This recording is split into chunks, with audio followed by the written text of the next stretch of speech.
Встречайте на сцене Любовь Кондратьева и образцовый театр моды «Ника».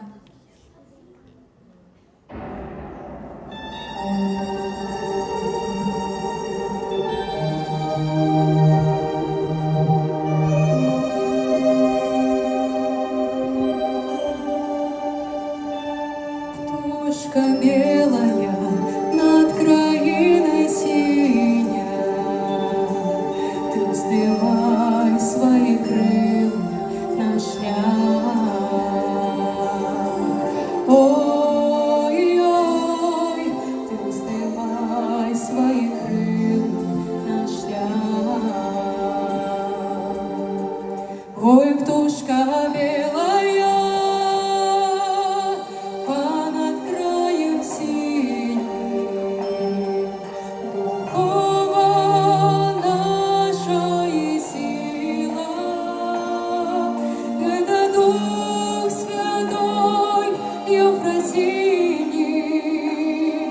это слово святого Кирилла, то вярность цари Слуцка и попутников Вильни давняй, то святые земли белорусской до Христа узошли.